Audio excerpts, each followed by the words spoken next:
Hi, everybody. Welcome to Verizon Game Time Live. Larry, Michael, Brian, Tinsman. We're in Minnesota, where the Redskins are going to kick it off a little bit later against the Minnesota Vikings. The Skins are 3-5. The Vikings are 1-7. And, Brian, as we've talked this game over, with a lot of positive vibes for the Redskins coming off that last win in overtime against San Diego, make no mistake about it, the Redskins come here as maybe a slim underdog, but I think they've got a dogfight on their hands tonight. I mean, this game appears to be a push at this point. You've got a team in the Vikings who are struggling record-wise, but have lost a couple really close games. Definitely lost some games they should have won, and I think that you're looking at a pretty similar storyline for the Redskins. They've had a couple games slip out of reach, but they've gotten hot recently, and even though they're on the road, even though they're playing in a dome that's going to be pretty loud tonight, I think that you got, as you mentioned, a pretty good dogfight here. All right, let's put the camera that direction and see if we can see some of the Redskins warming up. We've got a very difficult position here on the field. We've got other folks out here doing some TV shows. We'll rely on Alex Diamond, our illustrious videographer, to see if he can get a glimpse of some of the action. But the dome will not be full tonight, but yet it is a dome. It will get loud. The Redskins practiced in the indoor facility this week, trying to get ready for the atmosphere expected here tonight in what is now known as the Mall of America Field at the Hubert H. Humphrey Metrodome. So anyway, the fact of the matter is the Redskins with the victory here could get their record to 4-5, and their defense, while not statistically highly rated, the Redskins' defense has been causing turnovers, Brian, and their turnover ratio isn't as good as it was last year because of the interceptions thrown by Robert. From a defensive standpoint, if they can turn Minnesota over a couple times tonight, that'd be part of a winning formula. Absolutely, and this is a team that has picked off, the opposing team, the opposing quarterback, in 4 straight games. Not only that, but they've been forcing fumbles when they can. Especially the sack fumble has been a big key this year. And this is a guy in Christian Ponder who has certainly had his struggles, especially this year, has only started 5 games, has been sacked 15 times in those 5 games, despite the fact that he has some mobility to him. He's a guy who can get trapped in the pocket from time. He doesn't have the best line in front of him. And this is certainly a matchup that the Redskins defense has to like in terms of sending the pass rush after him. Get after him. If they can force them to throw the ball, which they don't want to do, that's really when the opportunities are going to start. And this has certainly been a Redskins defense that has capitalized on opportunities this season. 62 points off of turnovers just this year. As for the Redskins starting quarterback, Robert Griffin III, here are some of the Redskins receivers coming onto the field right now. And right in front of us with his shoes untied, Chris Cooley. Hey, Cooley, come on over here for a second. We are live on the web on Redskins.com. What are some of the keys to this game today? Well, the keys are me not losing $1,000 to someone over there because I couldn't throw it 30 yards or 60 yards. I threw it 59, but I have these shoes on that I'm about to fall down on this turf, so I lost a bet. But I'll figure out a double or nothing for the next week when I wear real shoes. How about that? That's good. Look, the keys to the game are obviously stop Adrian Peterson, then start fast offensively. If you start fast and you can stop Adrian Peterson early, you can really get this team in a hole. They're not a team that can battle back, much like the Redskins were early in the season when they got down and they said, well, we had to abandon the run game. You make Minnesota abandon the run game. I think we match up very well against this team, and it should be a good game for us.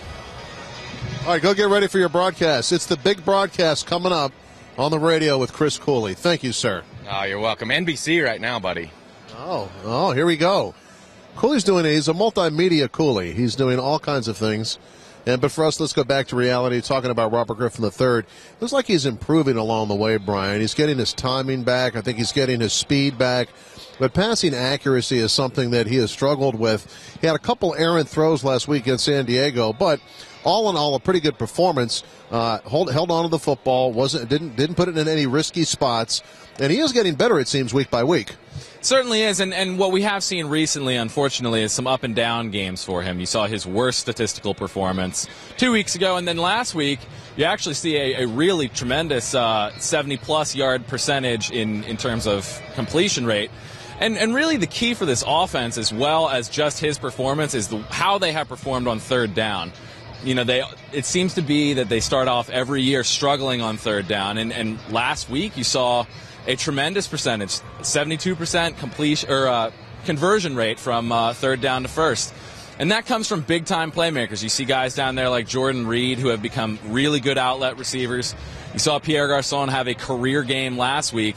And, this week he'll actually be looking for his first back-to-back 100-yard game as a Redskin, actually since weeks 4 and 5 of the 2011 season. So all those guys are key tonight to Robert's success, and I think that you're absolutely right. We are seeing the best out of him that we've seen this year, and hopefully he can continue that against the Vikings. A couple of reminders. We are live in the Mall of America Field, almost at the Metrodome. It's a rather lengthy title of the stadium, which is the last time the Redskins will play in this stadium. This stadium will be imploded at the end of the year. They're going to build a new stadium right here on the very same location. And the Vikings, for the next couple of years, will play at the University of Minnesota, giving them a pretty good advantage when it gets cold. Don't forget the Monday morning Redskins Roundup presented by Verizon. Every day after a Redskins game. So this week it'll be the Friday morning. Coming up on Friday morning, the Roundup, Chris Russell, Chris Cooley, live web show featuring highlights, interviews, analysis. And we love seeing Cooley on the set early in the morning after a late game. Never know what kind of condition he will be in. And Black Friday is just around the corner. If you're looking to shop smart for that Redskin fan in your life, then look no further. Save 20% on all Redskins gear bought online at RedskinsTeamStore.com. With the Redskins Extra Points credit card, you need that credit card. Visit Redskins.com/extra points to learn more and to apply today. Larry Michael, Brian Tinsman, Game Time Live presented by Verizon here in Minnesota. And you can feel a little bit of pressure in the air. There's a lot more on the line here for the Redskins than there is the Vikings. No doubt about that.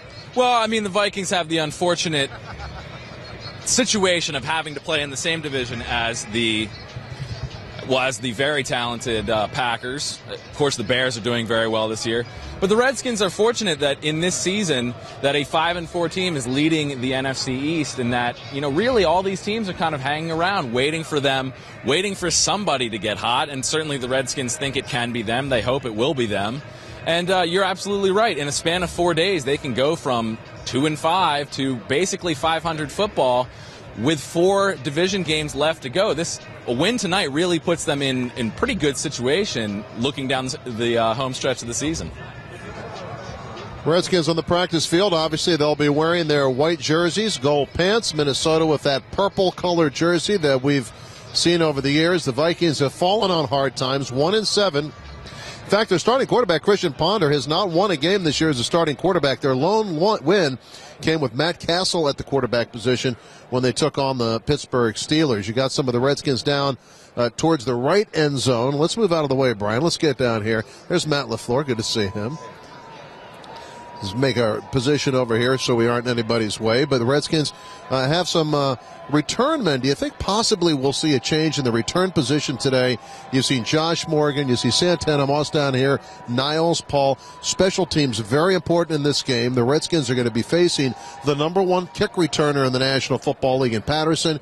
And Sherrill's a pretty good punt return man as well. He's got a touchdown as well. And the Redskins special teams have not been stellar this year. I really wouldn't be surprised. They were really excited about Chris Thompson. I would not be surprised if they, at this point in the season, had wanted him to be back in control of that return position. But he's been struggling with a couple injuries. So I doubt that we're going to see him tonight. Certainly Josh Morgan has taken over. He's done a solid job in the punt return game. They have certainly struggled with all of their punt returners over the last couple of years. But he's had a couple nice returns, including that 34-yarder a couple weeks ago. He certainly is a much more physical guy than Brandon Banks or Chris Thompson that they've used recently, and can use the stiff arm to get open, but he's not a guy who's going to outrun anybody. Now, they have a couple speedsters. They've never really used Aldrick Robinson in the return game.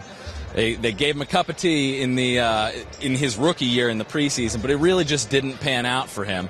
So, who do they turn to? Do they turn to a guy like D'Angelo Hall? Probably not. He's having a Pro Bowl season as a defensive player. Santana Moss is a guy with a lot of experience, but of course they don't want to expose him to too many big hits in that regard. Niles Paul, I think, is really your logical guy if they do want to switch things up. He's a guy who has returned. Obviously, we're looking at him right there. He's got the skills, he's got the experience, and he had the job really before they drafted Chris Thompson. If they're looking to make a change, he is a very good lead blocker, but he's also a guy that you really wouldn't mind seeing him with the ball in his hands because he's got 4.4 speed. Larry Michael, Brian Tinsman, Verizon, Game Time Live here in Minnesota. A final word, Brian. What do you think is going to happen here tonight? Well, I think that the Redskins are going to take care of business. This is a situation that they were in last year, coming out of Philly, going into Dallas. And you saw the utmost focus. I think that this is a team that is prepared every week, so preparing on a short week is not that much to ask. I think the Vikings are on their heels. I think that, the chemistry of the team, of both respective teams, this is a Redskins team that is coming together. This is a Vikings team that is falling apart. I do think the Redskins take care of business. I don't think it will be a blowout, but it should be a pretty competitive game tonight. Yeah, I'm thinking a competitive game. Redskins going to win it. On behalf of Brian Tinsman, I'm Larry Michael. Thank you so much for tuning in. Don't forget, the Monday morning roundup show comes your way Friday morning, 9 o'clock on Redskins.com. Thank you so much for watching. We'll see you later.